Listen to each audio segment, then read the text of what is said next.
Sorry, one second.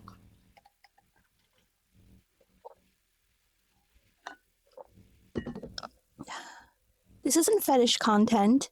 Get that out of your mind.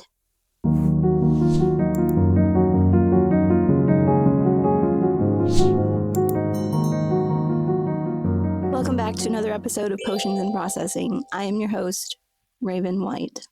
In last week's episode, I talked about how to make your invisible illness visible. And I kind of feel like I maybe talked in circles a little bit and came to the conclusion that the only way to really make your invisible illness visible is to talk about it. Talking about invisible illness, talking about illness in general is not something I am particularly good at. I've never been good at it. Not my strong suit. In fact, communication as a whole, I would say, not my strong suit. A lot of that is how I was raised. I was raised in a cult.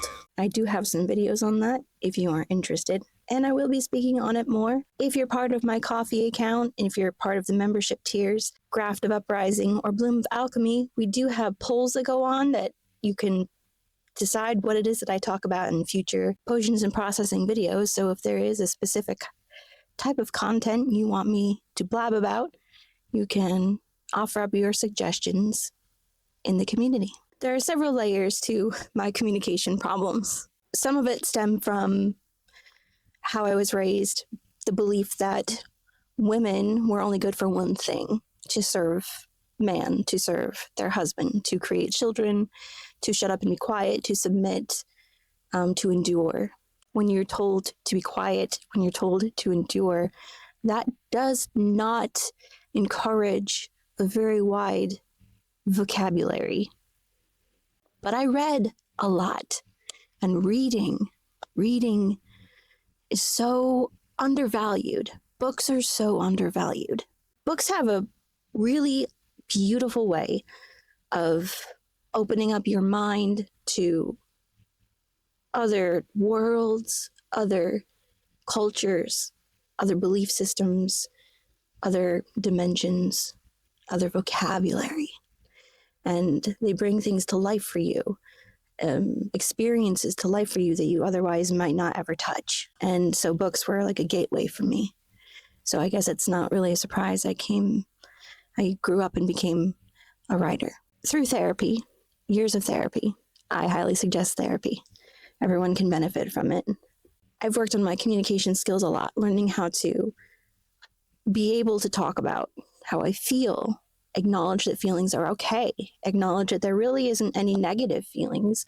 It's all about what you do with them, how you harness them, how you react, respond, and learning how to separate yourself from the emotions of others, which is a really big thing for me, being a people pleaser, recovering people pleaser. Learning how to advocate for myself at the doctor became a really critical point in my communication development, because it forced me to talk about in detail what I was going through. It forced me to really hypercritically analyze my body, my mental health, and narrow in on what it was that was bothering me. It wasn't just broad categories anymore. We had to narrow in to get to the source, to figure out what the problem was, what the problem is currently. And this was a good thing all around, because it helped really enrich my friendships and relationships, because it helps me learn how to communicate more effectively. Am I the best communicator still? No, but it is something that I actively work on, that I'm actively aware of. I think about it a lot now, how to make my disease, which is all inside, visible, I have to speak on it. I have to talk on it. And that's hard to do.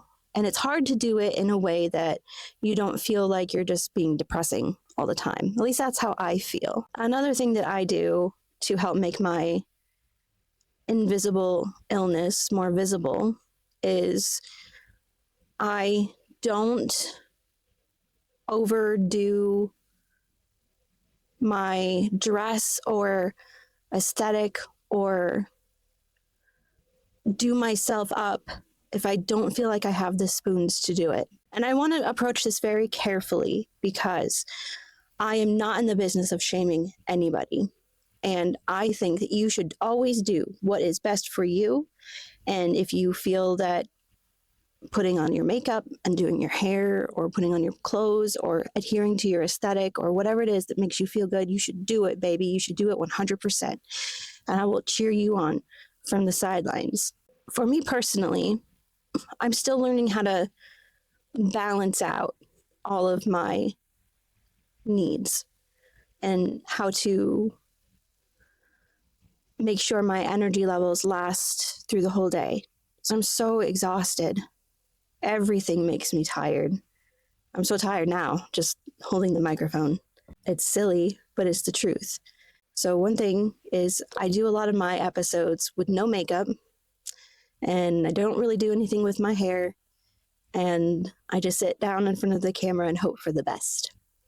And if I get up close and personal, you'll see that, I'm having kind of a flare up on my face, and my eyes are very tired.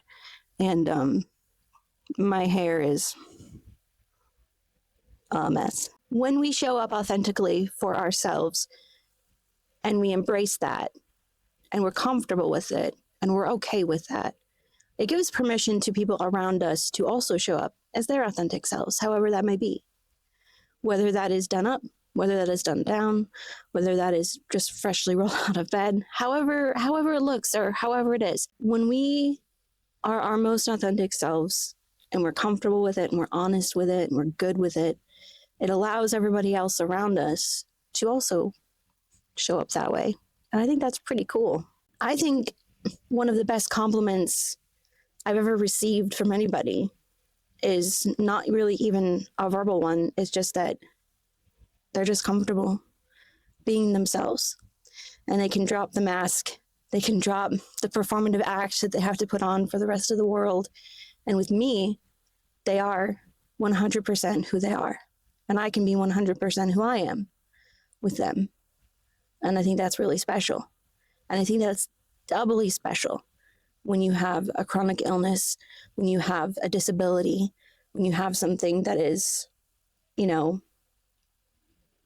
societally really hard to navigate and often misunderstood or just virtually not seen. But this seeing and accepting being authentically you and making space for everyone else to be, it applies across the board.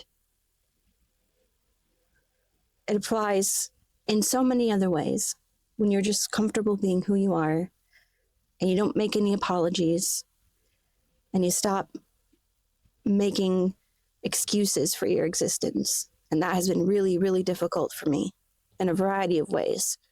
Stop making excuses for existing. Stop making excuses for being queer. Stop making excuses for being sick. Stop making excuses for being whatever it is, depressed, lonely, sad, and just being what it is and acknowledging it and owning it. But sometimes other people can make you feel bad for having those facets of yourself. And to that we say, bye. Anyway, today I'm very excited to show you another way in which I have made my invisible illness visible. My book, Entropy. Look at her. Isn't she beautiful?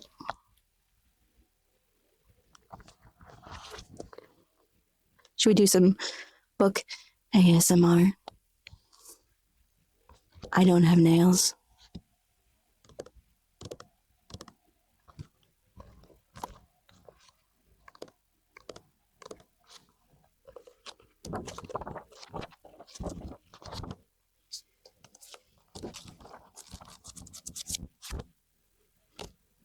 No, but I am really excited that this is finally out in the world. Now, it did get released on January 31st officially, but I had some problems with the printer and I was very stressed. But now it's finally available everywhere books are sold. You can order it online anywhere you please, anywhere you want, and you can still get it through me. If you like a signed copy, you can go to the Curious Corvid website and get a signed copy, and it will come with a bunch of cool stuff. But if you're more of a low-key reader, if you're not ready for a semi face-to-face interaction, you can always get it through your local bookstore, your library. That would help me out tremendously if you order it through your local bookstore. If you request it at your library, that would be so cool. Anyway, let me read you the back. So on the back, on the very top, there is a segment of a poem. It says, "And somewhere out there beneath pines and stars, a ghost of me is chopping mushrooms and crushing boysenberries into wildwood soup, wondering if magic is real and if I will ever feel safe. I want to tell her yes. Endless symptoms, brush-offs from doctors, pain, neglect, survival. A gothic collection of horrific and heartbreaking occurrences detailing a life spent in chronic illness and pain. Entropy is a raw and vulnerable look at medical neglect and invisible illness. Raven White spares no procedure and allows the reader an inside look at an intimate battle with endometriosis and pregnancy loss, while fighting for answers surrounding chronic widespread pain and fatigue. Waiting for nearly a decade to be heard and seen, undiagnosed illness and debilitating pain pushes White into an unstable and chaotic future filled with canes, braces, and self-advocation. Entropy is a story of health and lack thereof, a gradual decline into disorder, decay, and desperation.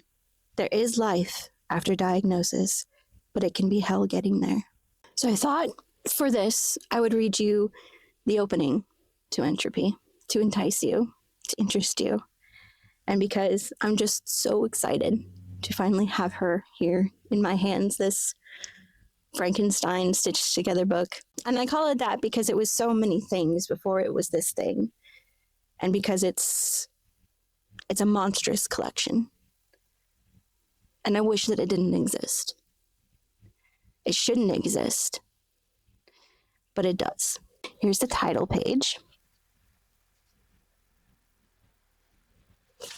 And all of this interior art, like the black and white drawings, they were commissioned. So no AI art was used at all. No AI was used at all in the making of this book.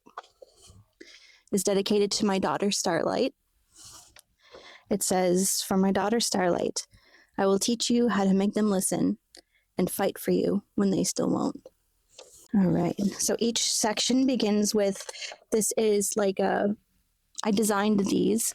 These are supposed to look like doctor pads where they write down prescriptions.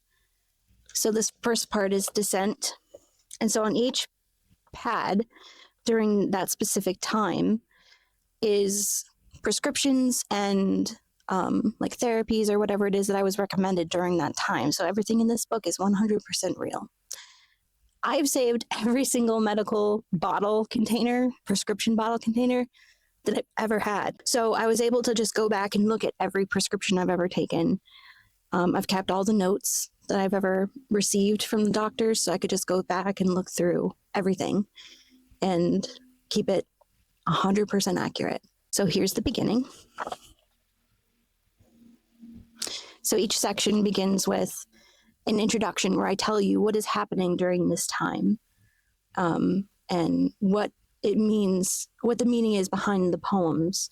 So in the beginning, I just kind of give you a little interest into why you're here and what's happening. So here we go. I will start this the way I start everything.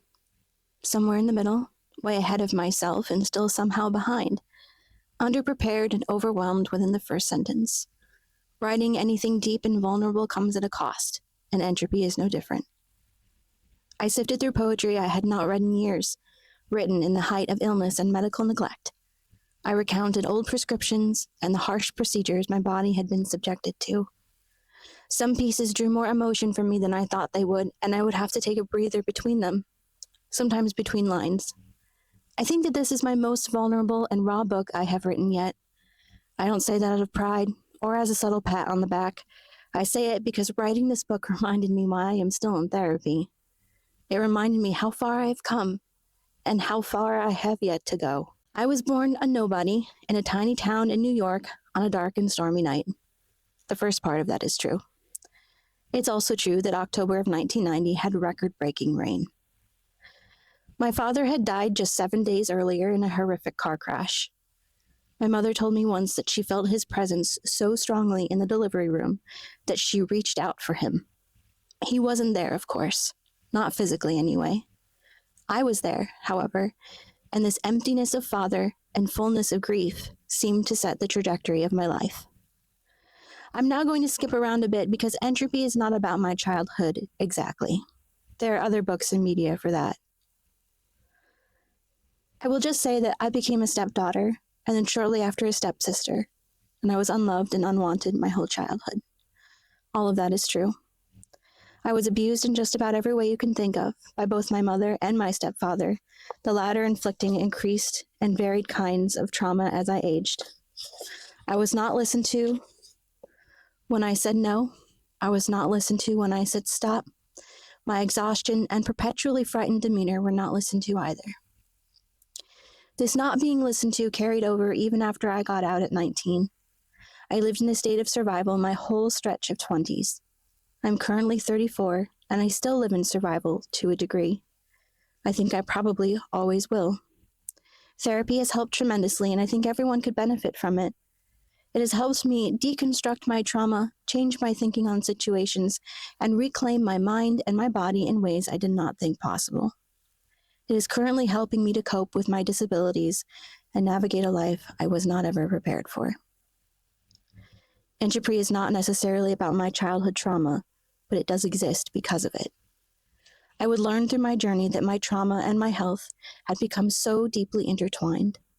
It would become nearly impossible to separate trauma response from chronic illness and symptoms. Children who endure abuse, whether it be physical or mental, carry greater percentages of life-threatening diseases, chronic pain, autoimmune disorders, and mental illness. It is hard to handle sometimes, and I am often filled with painful, unanswerable questions and insurmountable grief. Do I have these things because of my genetics? Do I have these things because of the abuse and therefore would have been a healthy adult otherwise? Who is to say? These most recent days I operate on a roller coaster of anger, grief, resentment, and radical acceptance. None of them are wrong. All of them are true. When I was in my 20s, I started looking for answers to questions I didn't even have yet. I read books like Childhood Disrupted and The Body Keeps the Score, Brain, Mind, and Body in the Healing of Trauma, which go into great detail about the lasting impacts of childhood trauma. I took the ACEs test and scored a 10 and knew my fate was sealed. Someday, at some point, it was going to catch up to me. My descent had begun. In my early 20s, I had started going to doctors to address my painful periods and chronic back pain, both of which began occurring when I was around 12, I think. I was told repeatedly to lose weight, drink more water, and that the pain I was experiencing was normal. When my complaints of debilitating cramps were not swayed, they put me on birth control, which created more symptoms like weight gain and fatigue. My back and shoulder pain were never really addressed. It was mostly waved away as a bad period symptom. I assumed the problem had to be me. If pain was normal, maybe I was really just being a big baby. None of that was true. I got into a relationship, as 20-somethings tend to do, and learned that passionate hugging was extremely painful. Not all of the time, which should have been a red flag for further examination, but enough that I was deeply insecure and never knew what to expect. I tried talking to doctors about that too, but as soon as they saw a history of rape and abuse, they chalked it up to depression and anxiety and diagnosed me with vaginismus. It was just my body reliving the trauma. It had to be. Maybe it was. Or maybe I would have learned about something called Ehlers-Danlos syndrome or endometriosis much sooner if they had taken into account my other complaints. I tried different doctors and each one said the same. I felt like doctors were almost afraid to treat me when they saw my chart. One might think that having rape and abuse in a patient's chart would make doctors kinder, maybe more thorough, maybe more receptive to listening and believing. If any of that is true, it was not for me. I am not saying that every doctor I ever saw was or is a bad doctor. I am sure that most of them were just doing their job as they were taught. I know that there are procedures to healthcare and that there are steps to diagnosis. I was just trapped on the first step for far too long, and any time I thought I made progress upwards, I was sent back down again. I learned quickly that doctors didn't really see me as a whole person. I was compartmentalized into neat little boxes that never seemed to be connected. Much like the tissues in my body, this disease of unknowing and unseeing ran deep and touched everything. The horrors I felt in my mind, my soul, my heart, and then in my body began creeping through my flesh and out into the world, stealing my life away bit by bit. My body felt like a poisonous terrarium that had outgrown its vessel and broken its seal. I felt it slicing through my veins, wrapping around my rib cage, piercing through my intestines, shredding my uterus, wriggling behind my eyes, growing tendrils and blossoms through my back, threatening poison ivy on my tongue. So I did the only thing I knew how to contain it. I wrote. We aren't beginning at the beginning. We're starting somewhere in the middle-ish. We're starting in the places that I now know were the beginnings of my descent. And all of it is true. So that's the beginning of Entropy, and then it goes into poetry, and then the next section talks about something else. So the first section talks about a little bit about growing up, kind of setting the foundation of some of the pain I had in my childhood. And then Decline goes into more about my young adulthood, the sicknesses and things I experienced in my 20s, and, you know, what it was like to be poor and not be able to afford medical care. And I just kind of explore a whole bunch of things in this book, what my life has been like battling being chronically ill in a variety of different situations, all the way up until the current day. And then at the end of the book, I talk about my current situation with multiple sclerosis. I talk about what it was like getting the diagnosis and some of the things that I've experienced up until this point. I felt a lot of things when Entropy first came out. I felt relief because Entropy was originally supposed to release last November. And when my health fell apart, I couldn't do anything. I couldn't focus on anything. I didn't have the stamina to do anything. And so Entropy had to be delayed. Everything had to be delayed. And I still don't really have my life together by any means. Getting Entropy together was really, really hard. It's painful for me to sit for long periods. It's painful for me to type. It's difficult for me to do a lot of things still. So it was a relief for Entropy to finally come out. But it was also really hard to let it go because Entropy will always be unfinished. I will always be ill. I will always get worse. So I will always, be in that state of decay. I describe Entropy as not a feel-good book. It's supposed to make people feel seen who are chronically ill and hopefully be kind of a guidebook for people who are supporting chronically ill partners or children or parents or people, friends. I wanted it to be real. I didn't want it to be like anything else people had ever read. I just wanted it to be raw and vulnerable. I feel like a lot of times we're forced to be toxically positive about things. Look on the bright side, look for the best part, look at this, look at that. And that's all well and good. And yes, we should definitely be looking at the positives, because if we don't, it can be very dangerous territory. However, sometimes I feel like it's important to acknowledge the brutality of healing and the exhaustion of self-preservation. When you have a sickness, it's never really ever going to get better. That's never going to really get better. It's just going to, you're just always going to be caught in this cycle of self-sustaining. And maybe someday I'll get to a point where I will talk about life after diagnosis, I'll write about it, But right now I just feel kind of like I can't. It's too soon, It hasn't even been a year yet since I've been diagnosed. I was only officially diagnosed in September. So it's not been that long. I haven't been through enough. It feels good to have it out, but it also feels like I hope people will understand the motivations behind it. I hope people will find comfort in it, and I hope that people will find the hope that is there. And it's not the hope that everything is going to be perfect, it's the hope that everything can be ugly, and yet you can create something beautiful out of it. Because entropy is beautiful. Entropy is beautiful and it's wonderful, even though it hurts me to look at it. I think that that is exactly what healing is. So this is my biggest contribution to making my invisible illness visible. And I appreciate y'all for listening to me blab about it. And that's this episode of Potions and Processing. I hope that you are taking care of yourself and making sure that your needs are met, and understanding that having your needs met is like the the most basic thing ever.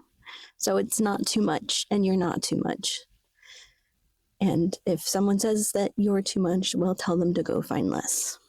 Remember, we may be different species, but we're all part of the same family. So please be kind to yourself, be kind to others, and I will see you next week.